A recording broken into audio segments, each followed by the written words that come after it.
Hey guys, I just want to kind of touch base here. If you're kind of looking for movies to watch, we got New Year's coming up. A lot of people like to stay up late, so if you're looking for something to watch, I won't recommend instead of just watching series, you kind of mix movies that kind of have a similar storyline. So, I got a few suggestions for you. If you've ever seen the movie Life, has Ryan Reynolds, Jake Gyllenhaal, and some other actors in it. It's kind of based up in space at the International Space Station. They catch a meteor, or not a meteor, a returning probe from Mars, and there's life form in it. So you catch that. This life form ends up basically killing everybody. Comes to Earth inside a pod. So you can take that, watch that movie, and then add the show Venom right in behind that, and that's really going to kind of, if you forget a few of the facts of the movies, like in the movie Venom, they actually find these symbiotes on a asteroid or something floating in space. You could actually attribute that to, just kind of a backstory to it, which is basically what they do with every movie anyway. They screw up the storylines anyway.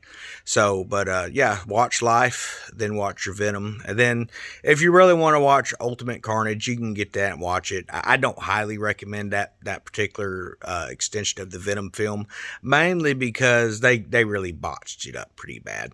Now, if you really want something that's going to take you a while to watch, so you can watch the Dexter series. Michael C. Hall stars in that. It's a serial killer in Miami. Kind of follows, his process. He kills other serial killers, basically. So you can start by watching that when you get into that show. They now have the Dexter reboot, or it's not a reboot, it's a continuation called New Blood. But there's a period of time that takes place in that. So you can kind of throw in this other movie called Safe. It has Michael C. Hall playing in it, and it takes place over in England somewhere. And if you just kind of twist a little bit of the facts on that show. Basically, you could say Dexter, when he left to go to Portland, Oregon area, he then leaves from there and goes over to England. You can tell that his British accent is fake through the whole show.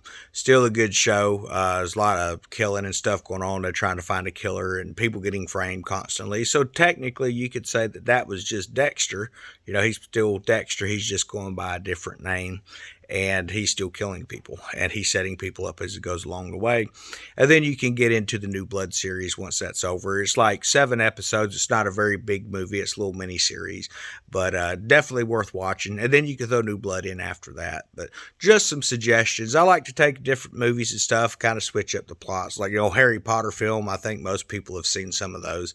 We all assume that, Harry's parents was killed and all that kind of stuff. Well, if you look at some of the facts, so like, you got Harry's mom, and then you've got Snape, and both of them had the Doe Patronus or whatever it's called, and then he has the stag or the buck or whatever and things like that. Well, Snape is actually his dad. So I mean, that's something to think about. They both have black hair. He doesn't look anything like any of his parents. Maybe his mom a little bit. He keeps saying he's got the same eyes, but he's got the dark hair just like Snape. So there's Harry's dad.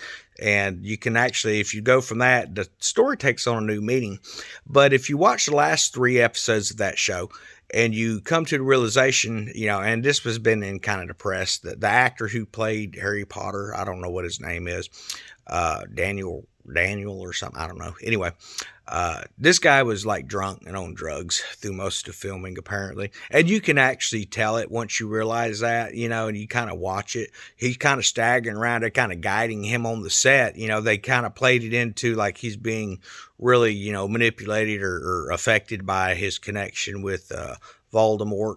But really, it's just this dude's drunk up on the stage. So it kind of makes it a little fun to watch. You can watch this dude up there staggering around on the stage. But anyway, I hope everyone has a great New Year.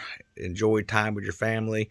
Whatever it is that you've got planned, hope it works out for you great. Until next time, everyone have a great day.